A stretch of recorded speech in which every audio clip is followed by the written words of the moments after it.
Hello, everyone. This is Edwin Epperson, your host of The Sophisticated Investor. The Sophisticated Investor is an incredible community which is focused on education, training, and collaboration to help each of our members, and that includes you, to build, protect, and preserve your family's generational wealth. Now, I believe that we truly have a unique and one-of-a-kind educational community. For one, I believe that there are 4 primary markets, not just one. I believe that those 4 primary markets include your personal finance and mindset market. I believe the second market is your hard, tangible asset market. I believe that the third market is your stock and paper market. And I believe the fourth market is your business investing market. Now, those 4 markets are imperative to be able to understand and then call yourself a sophisticated investor. Today, we have an incredible guest who is going to educate us on their preferred market of investing as well as the assets that they like to invest in. Please join me as we welcome today's guest. And today we have with us Ryan Narus. Ryan, thank you so much for being on the show, The Sophisticated Investor. Thanks for having me. All right. Well, excellent. And today we are going to be covering hard tangible assets. And within the hard tangible asset market, Ryan has a specialty niche in a very common, as well as far as it goes to known, people understand what this is, but maybe not so common in how to invest in this asset class. And that would be mobile home parks.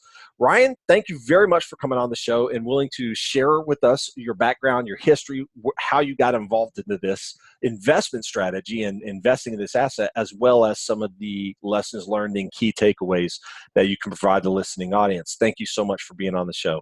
I'm honored to be here. I really am. Well, excellent. Let's go ahead and dive right in.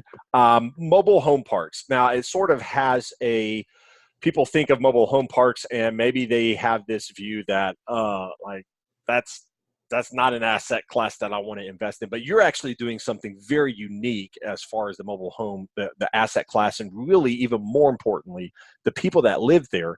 So I would love to dive into what you all are doing as far as socially Sure. with the residents of your investment assets. But before we get started into that, tell us a little bit about yourself, where you came from, a little bit of your background before we jump into the investment. Love it. I went to Wake Forest University twice. I loved it so much I went back, got my MBA there. Undergrad psychology. I thought I wanted to be a salesman. I loved sales. I had the convenience and luck of graduating undergrad in 2009, which was probably the worst job market since the Great Depression. So it was rough because I really wanted to do business-to-business sales. And everyone who was hiring at that point was like, 5 years experience and a Rolodex, you need to be immediately effective. Yeah. And I'm like, well, can someone take a chance on me? I think I have a lot of potential. No one was willing to do that. And so flash forward, 9 months after I graduated, give or take, my old karate instructor basically was like, why don't you come sell cars? And I said, I'd rather go, they want experience, right? They want an experienced salesperson. I'm not getting that living with my mom and dad.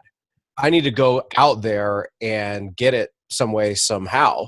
And in my first year, I ended up selling 240 cars and I hit Honda's highest award. And long story short, in that whole process, I discovered, I love sales, but I'm meant to be an entrepreneur.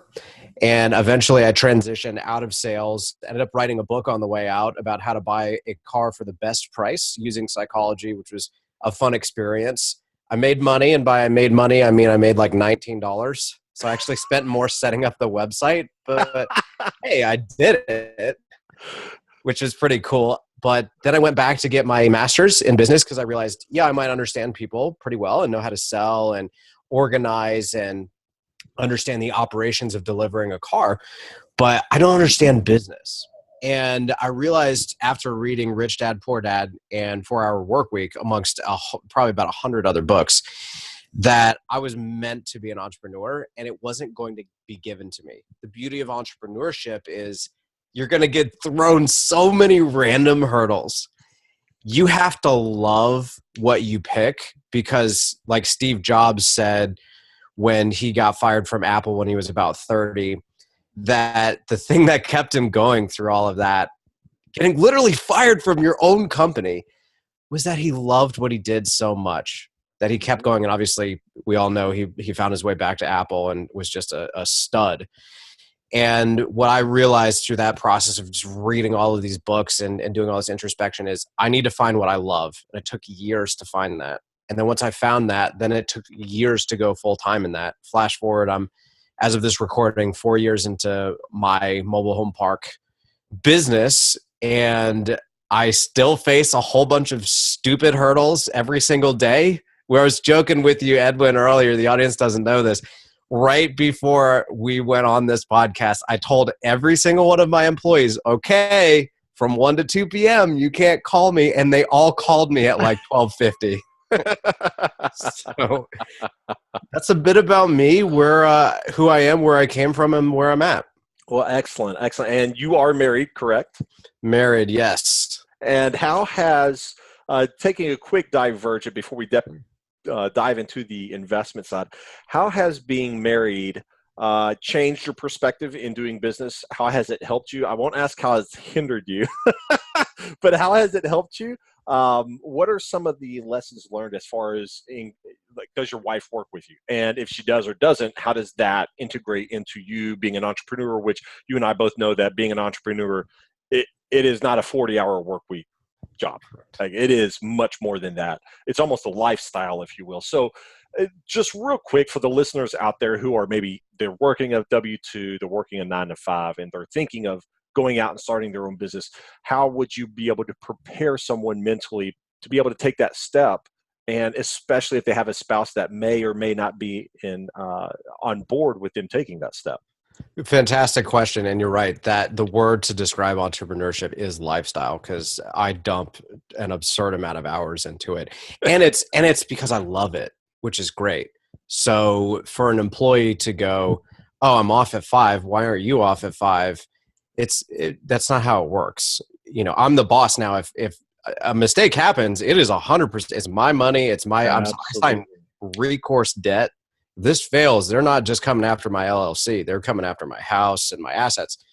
So I'm glad you asked this question, because I got home. So my business partner, Ian Tudor, and we were childhood friends and met back up in the summer of 2015 while I was in my MBA internship in Miami, and he was working for a REIT in Orlando, and we hung out a bunch of times, and we realized we would be great business partners.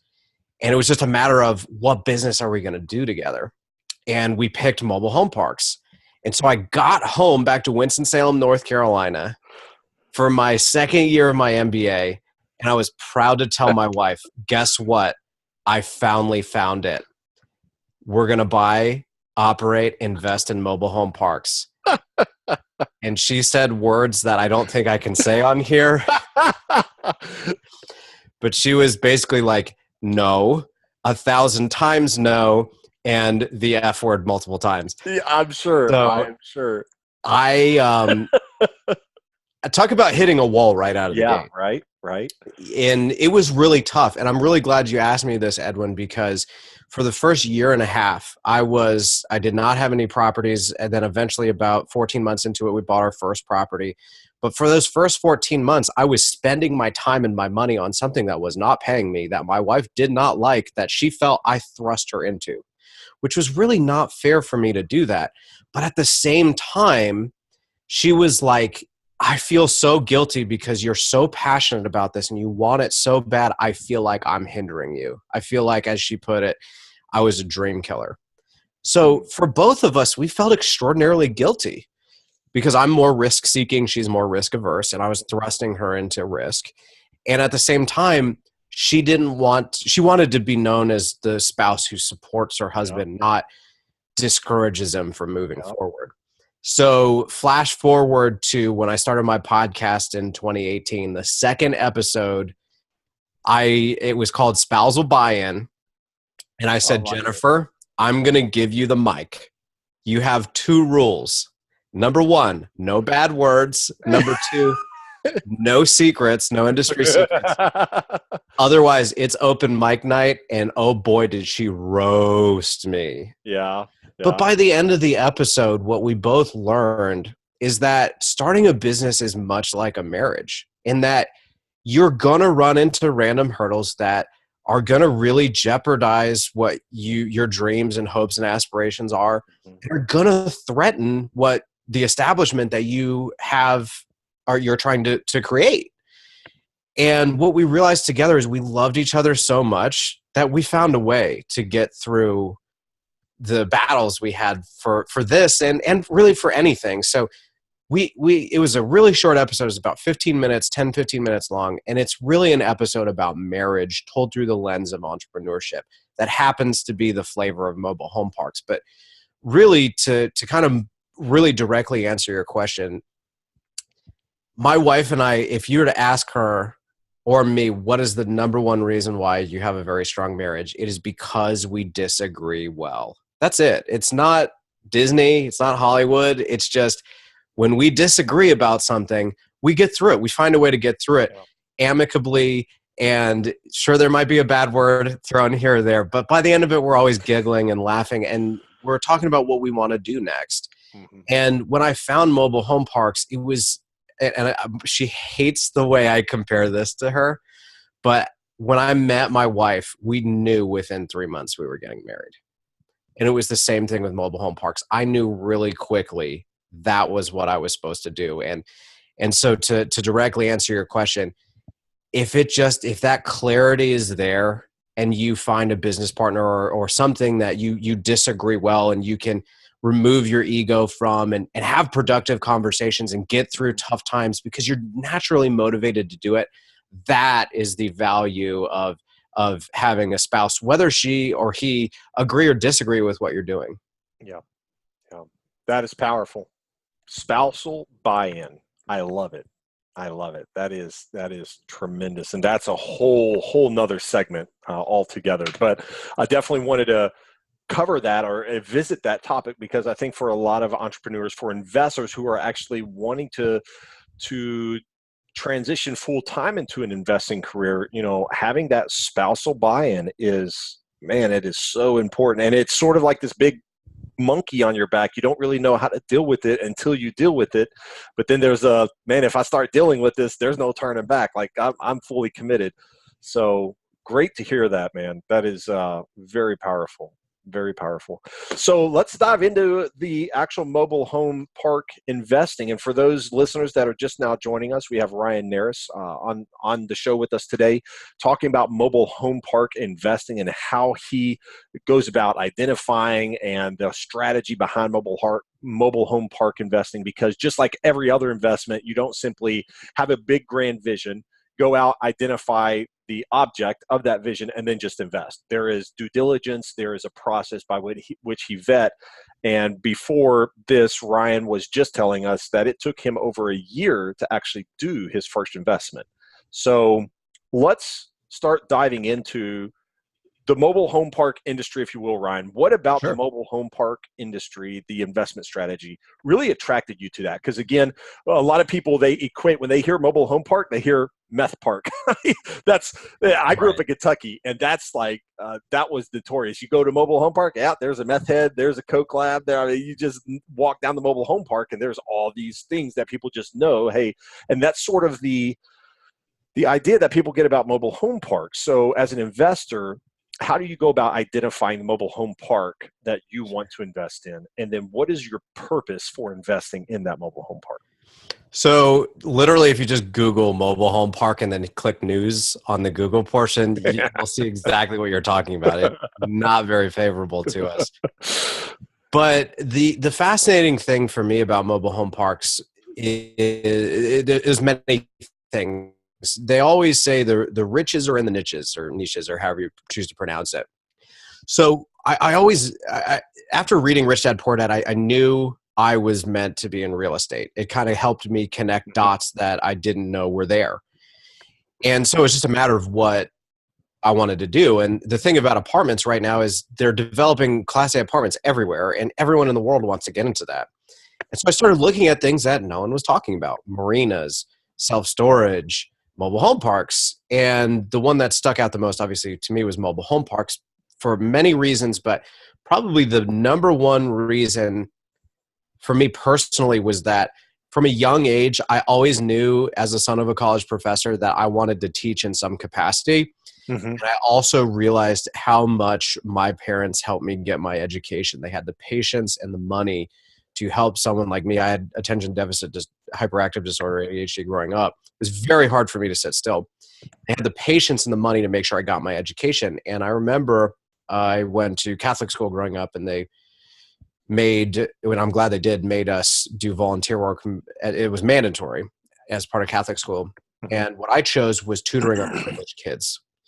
And when I tutored underprivileged kids, I saw kids like me that didn't have the parents that I did. And I said, that's not fair. And what I want to do with my life in some way, somehow, is help them. And what mobile home parks versus marinas or self-storage or even apartments in most cases allows me to do is because there's a sense of community. Like that quote, you mess with me, you mess with the whole trailer park.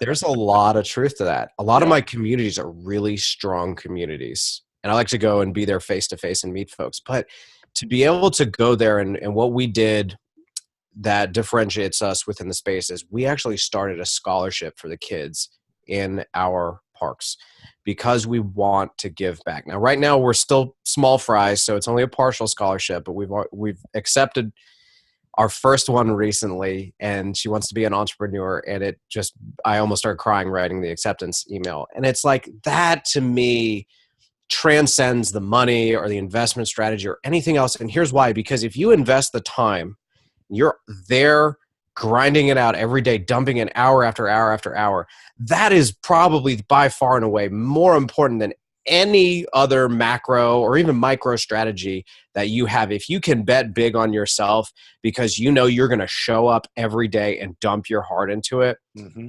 Like, we can dive into as many details as you want. I love the mobile home park industry, but if I had to pick one thing, it's betting big on myself because I know my heart is in it. Yeah. Man, that is powerful. So, God, that's just incredible. I think that, so there's this view that doing well and doing good have to be bifurcated. You can't invest, do well and do good, meaning doing well, earning a good return on your capital, and doing good, making a positive change or positive difference in someone else's life. Those two just don't marry up because people assume that to do good in somebody's life, you donate money to a charity, a nonprofit, a church, or whoever, but you donate. You basically give the money away. You get the tax write-off, but you're giving the money away. And you really don't get to see a return on that capital other than knowing or trusting that that organization you gave to is going to manage and work that capital well. Now, if you want to get do well with your investments, then you go find some place to invest your money that's going to give you a return on investment, capital-wise. But in most cases, it's sort of 2 or 3 or 5 or 6 or 15 arm lengths separated from actually doing good. And so I think you've tapped into something a lot of investors now, especially in today's sharing environment, the sharing economy, if you will, such as Uber and Lyft, and this concept that we can do things together as a society to help other people has really caught on. And people, I really truly believe that from the bottom of their heart, they're looking for investment opportunities that do well and do good. So you're tapping into something I think is right at the core of a sophisticated investor's heartstrings right now, is to do well and do good. And you're doing that through your scholarship, man. So does the scholarship have a name?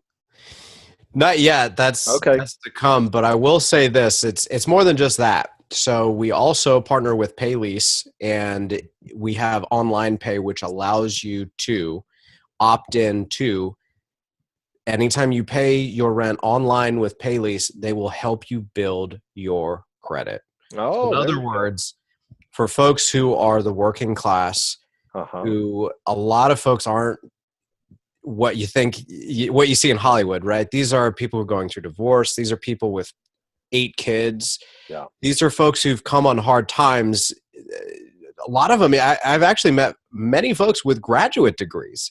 So they aren't who you expect them to be. Nurses, firefighters, diesel mechanics, there are social workers, teachers. These are folks who, for whatever reason, either they wound up there and a lot of them look at it as a temporary thing.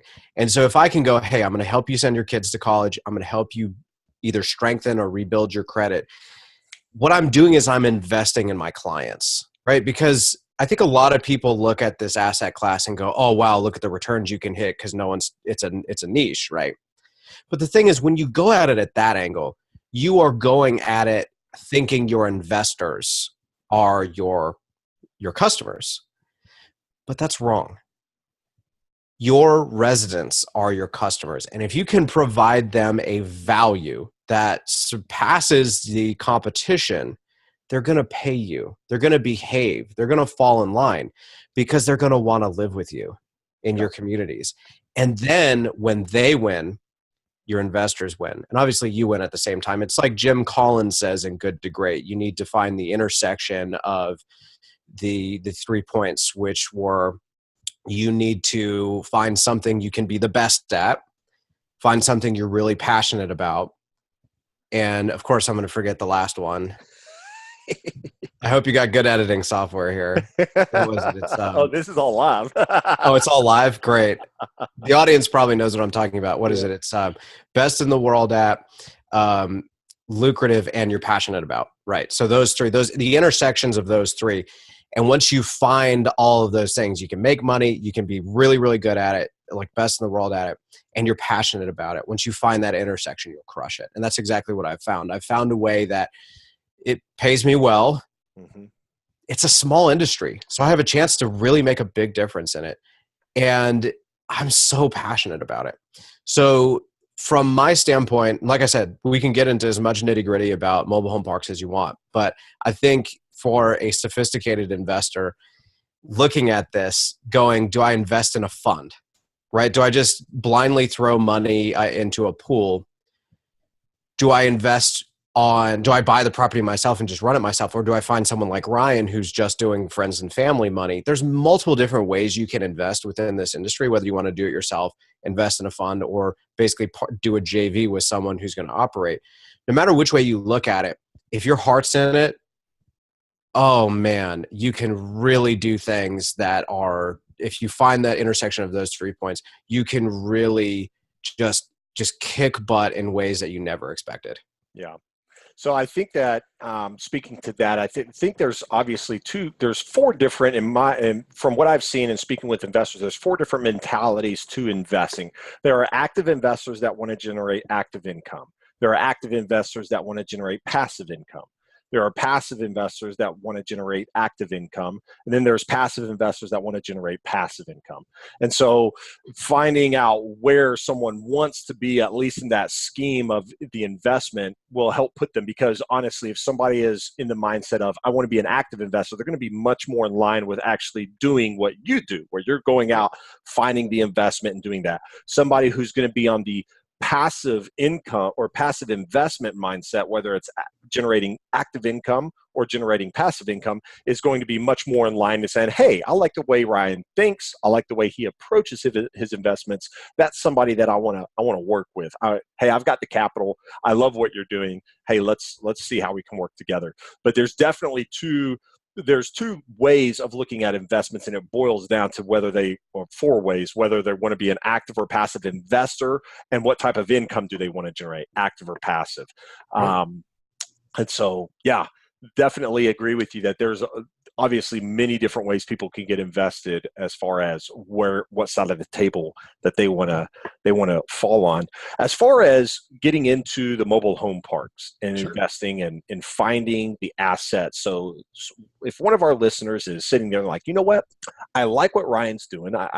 That's something I want to go out and start to figure out, how can I find a mobile home park? What are some of the key metrics or KPIs that I need to be looking at and considering? Are there any formulas that you could give the listening audience that, hey, listen, guys, this is a formula that you definitely want to consider when looking at mobile home parks? And you and I had talked before the show. Yeah. One of the big key metrics that I look at when I'm talking to an investor is, what are they focused on? And if it's something other than what you and I both agree on, then for me, they're not at the level of sophistication that I would expect. Right. Or somebody that's claiming to be an investor. So let's talk about that metric, the one that you and I both agree on. I'll let you expound on that. And then let's start talking about how to identify a mobile home park. Like, what are some of the key things that you look at when you're looking to purchase a mobile home park? So you're talking about cash on cash returns.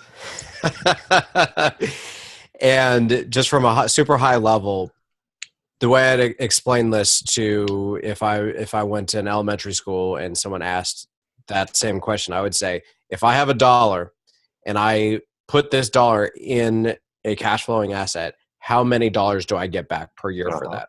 Yep. On a percentage basis, right? So that to me is the sexy thing to talk about is always cap rates, because you can use that as apples to apples kind of across a lot of different real estate. Mm-hmm. Arguably.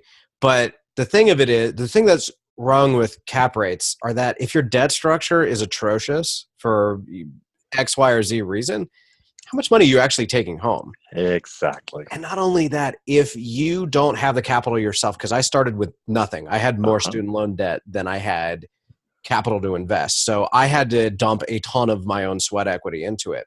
So every time I look at an investment with the limited capital I had when I started, I had to look at cash on cash.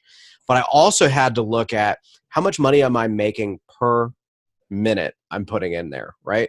Reason being, yeah, I might crush this opportunity. I might be buying something for pennies on the dollar, but if it takes 5 years and I'm only going to net myself, say, $50,000 over 5 years, that's only $10,000 a year. And if I'm dumping half my week into that every week for 5 years, that's not so great.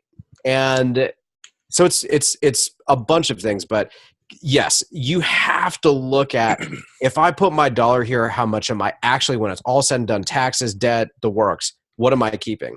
Yeah. I think that there was another guest that I've had on the show, and his passion is exactly, I mean, I almost wonder if you all have sat underneath the same mentorship or gone to the same classes, because verbatim, that's exactly what he was saying. He expounded a little bit more on the value of money versus the value of time. And a lot of people completely miss that. And I see that all the time, specifically going to whether somebody considers themselves active or a passive investor. Now, a lot of people get in and they're like, oh, well, I want to earn passive income. But they don't understand the different roles as far as being an active investor, earning passive income, or being a passive investor and earning income or passive income.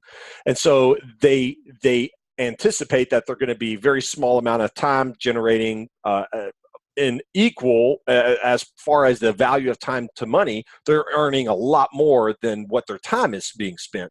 However, it's flip-flop. They end up spending a huge amount of time and earning a very small amount. And even if, let's say, the cash on cash or the cap rate, whatever metric they want to use, is, oh, wow, this is great, but that value on the money or on the time is just like completely out there. And so I think that's another key metric that people miss out on, is the value of time versus the value of money, or the value of money versus the value of time. So excellent. Yes, I completely 100% agree. And when I talk to an investor and the first words out of their mouth is, oh, well, I want to earn X amount of dollars on this project, deal, investment, I immediately, you're a super high risk, because you're going to get yourself into a bad debt structure. You're going to get yourself into a bad project, because all you're looking at is the potential, the upside of a X dollar amount, instead of looking at percentages. I'm huge. If somebody starts talking percentages, i.e. cash on cash return as a percentage, that for me is a key indicator to they have a level of sophistication above most other people. Completely agree with you on that.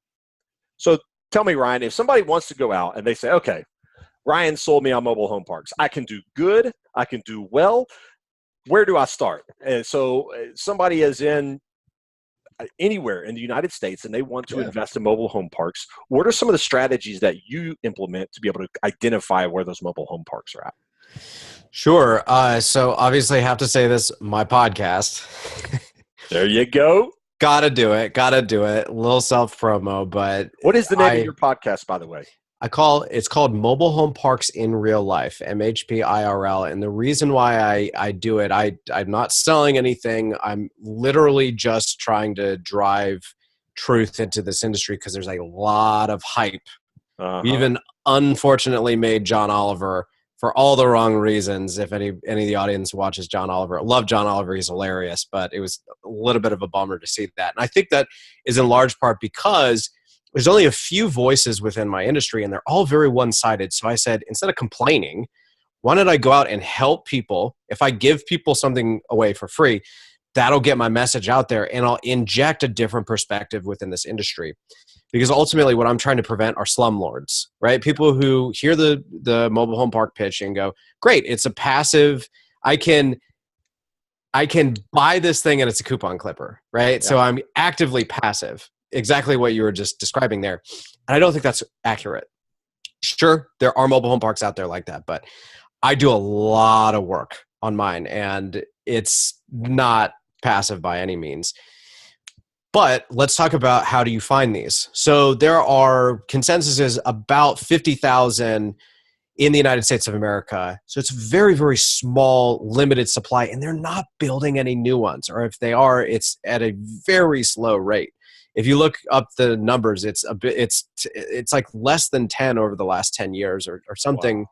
Extraordinarily small. They just are not developing these because you can still buy these on a per pad basis for less than you can develop them out on a per pad basis. Now, eventually that probably will shift and you'll see counties being cooler, allowing these being developed. And sorry, sure. let me interject real quick. Is this something on a governmental level that they have so many controls and regulations in place to where building a new mobile home park development is so costly that people are just like, you know what, I'm not even going to bother?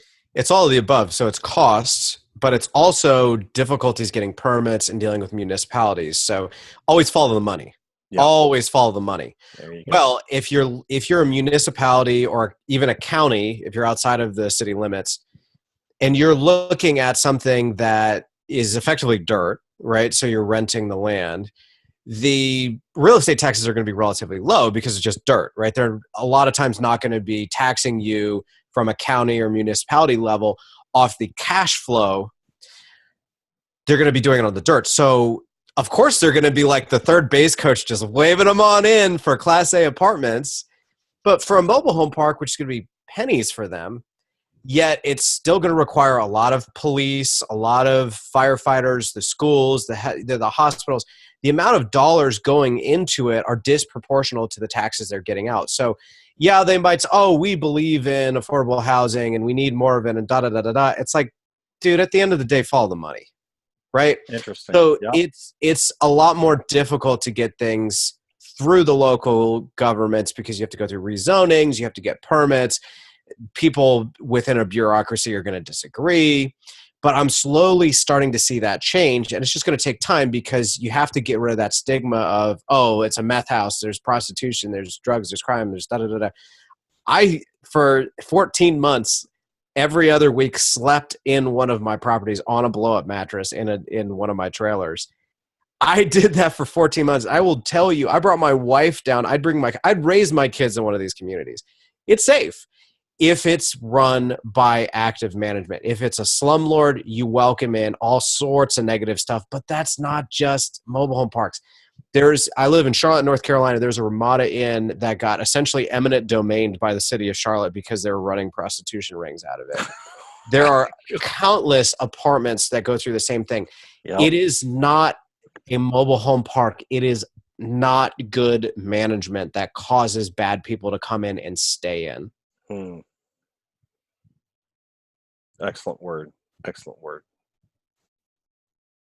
So in a high level, and we are running up on, and I'm sorry for everybody who's listening in, we very well may have to extend another welcoming arm back to you, Ryan, to have you back on the show.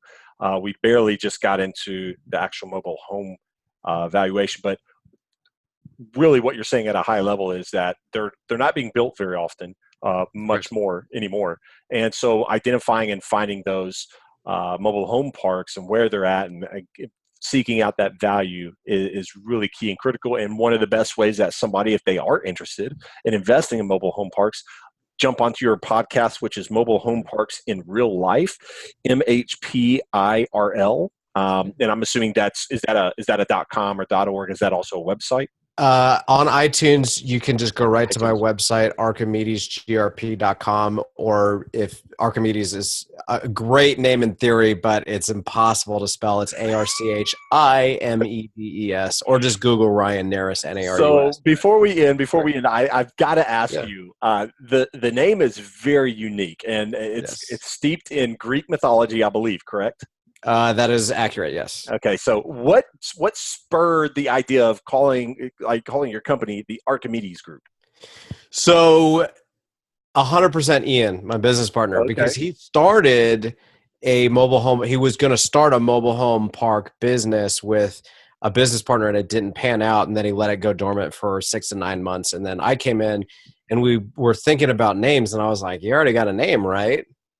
He's like, yeah, Archimedes Group. And I'm like, just keep it. But real quick before I forget, I want to say I will go into much more detail on specifics on how to find these, how to source these, how to talk to owners and the works. The advantage is about mobile home parks is since there's a limited supply, they're relatively easier to find. You just need to pick your strategy, decide how you want to do it. Do you want tenant-owned homes where you just rent the dirt? Do you want park-owned homes where you own the homes and rent the homes? Or do you want a mix of both? And you can either go through brokers, you can either direct outreach, you can do LoopNet, you can do a whole bunch of ways. You can identify these and find these. What you'll find is because there's a limited supply, and there's a lot of hype around this industry, cap rates are getting really compressed. It's getting really hard to buy these for reasonable prices. So if you get a little bit discouraged, you can partner up with people. You can find funds and invest in funds. Some of my very good friends are very trustworthy. They have funds. I'm happy to connect you with folks. But if you're really passionate about this, like I said, I had 2 of me, Ian and myself. It took 14 months to buy our first one. Yeah. So it takes a long time to buy these things right, especially in a seller's market. But you can do it, and I can help you. All my content's for free. But yeah, come on over to my website, archimedesgrp.com. I'm Ryan Narus. Got a podcast, got videos, got LinkedIn posts. I want to help people. That's, you go. My big, pitch. Excellent. Well, I definitely appreciate you being on the show, and I would love to have you back on at a later time, and we can maybe dive into some of your formulas, your key metrics as far as identifying and looking at how to value add in a mobile home park, and especially the management aspect. Like, how does somebody properly manage a mobile home park to really bring the value that hopefully that their intention is. So Ryan, thank you so much for being on the show. I know that everybody that's listened is very pleased, and I'm going to have in the show notes links to your podcast as well as your website so that they can go check you out, learn more about your strategies and what you're offering your clients. And we definitely look forward to having you back on the show. Thank you so much for joining us today. I was honored. Thank you so much. I had a blast. Excellent. Well, thank you very much. We will talk soon. And that wraps up our show for The Sophisticated Investor. Thank you so much for joining me and joining our guest today as we dove into the specific assets and the market that they invest in. Please join us again when we dive into more investing techniques and strategies in different assets within different markets so that we can help you, the listener, and our community member build, protect, and preserve your family's generational wealth. This is Edwin Epperson, your host of The Sophisticated Investor. God bless and have a great rest of your week.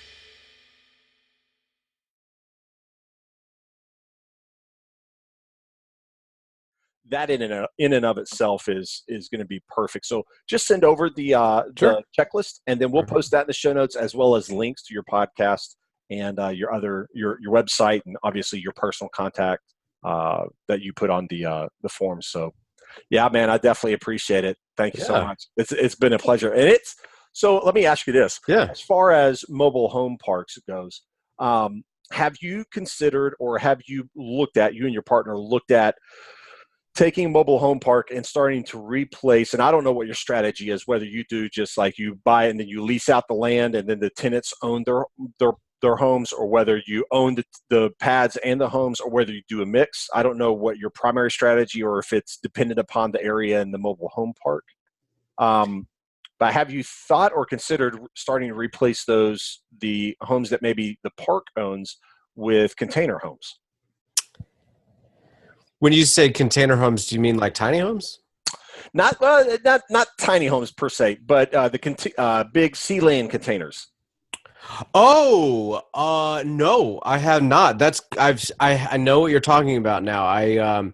No, I haven't, and reason being is it's so cost intensive to get things in and out, and also zoning can be a huge pain in the butt. We've actually looked at and flirted with bringing in tiny homes. Interesting enough, tiny homes are actually RVs. They're zoned RVs. So we were going to bring in a tiny home, and we ran into a little bit of issues. We probably could have gotten through it because for a lot of reasons, but we were like, not worth it. Because the thing is, if this woman moves out of her tiny home and doesn't bring it with her, it's going to cost us 20 grand to replace that if she moves it. And if she doesn't move it, I don't know if I want to buy it from her. And long story short, my goal is to sell off all of the park-owned homes, if there are any, and have an all tenant-owned home community, so I don't have to worry about HVACs going out or roofs caving in or this. So that's one of your strategies, is to move from a mixed use or all park-owned to tenant leased. Correct. Okay. Yeah. Interesting. Okay. All right. Well, good deal, my man. Want to just shoot that by you. So I used to live up in the panhandle of Florida, in Destin, Florida. Beautiful beaches over there. And they actually have on the beach, they've got like a little RV park that people can obviously bring their RVs down. They park, pay, whatever the daily rate is. And they're literally right there across the street from the actual Gulf of Mexico. And it started to spark something in me a few years ago. Like, man, it'd be really interesting if you could find a mobile home park that's close to the water, and you start to replace the mobile home parks with either tiny homes and or container homes, because sea land containers are these steel structures. You can go in and cut out the whatever corrugated siding, and then you basically turn it into a tiny home. You can put it up on concrete studs so that it's elevated. It's not on the ground, it's elevated. And then, it's an idea. And I know that there are a lot of container home builders here in the state of Florida, and the laws are starting to become more, it's easier to get the permitting done on them. And just simply by the virtue that a mobile home park already has everything, segregated or. So I'll say this, someone is going to disrupt my industry. I don't know who it is, and I don't know how they're going to do it. But that is one serious contender. And I'll tell you why. Because as Clayton Homes and Oakwood Homes and all the legacy homes, as their orders are already obnoxious. And tiny homes are just so overpriced for what you get, in my opinion. They're just so expensive. Like, it's not affordable housing, right? Like, I know folks who have tiny homes. They're consultants who are never there. They just need a bed, right? They're people who make well over 100 grand a year. Container homes, what's interesting about that and what I've seen is you can do things so much cheaper. And that might be what disrupts the industry. Also interesting, 3D printing of homes. Now, they haven't quite got into it. Looks like what they're doing with 3D printing and affordable housing is not mobile home park related, but still there's someone's going to do it, right? Someone's going to disrupt the industry somehow. It very well could be containers. Interesting. It will be always interesting for change. Always interesting to see what change is going to bring. So, hey, man, I'm not going to keep you any longer. Thank you so much for being on today. I sincerely loved it, dude. I will let you. I'll keep you in the loop as we get the podcast edited and get that launch date set out for you. So, anything you need, man. I thought we had an awesome. It may not have gone like perfect according to plan, but the conversation was awesome, and I think that's exactly that. That's all it is. It's simply a conversation. I used. I know you spent a lot of time on that. I review it, and out of that, I pull out. But I have never. I won't say that. One of the first ones that I did on the Sophisticated Investor, the gentleman just he didn't engage. He was just sort of like, okay, you ask the questions and I'll answer. And I'm not a very big interview. I don't like to do the interview. Like I've got 100 questions. All right, question 1, 2, 3. That's just not me. I like the conversation aspect. So no, this went perfect, man. It fit right into the way that the strategy is. So definitely. I really enjoyed it, and hopefully my shirt doesn't look too wrinkly, so my wife won't roast me too much for looking like a dork. Edwin, man, I had a blast. Thanks for having me. Absolutely, my man. Well, we'll be in touch soon, and I'll keep you up to date. Rock on, man. Talk soon. Right. Later. Bye-bye.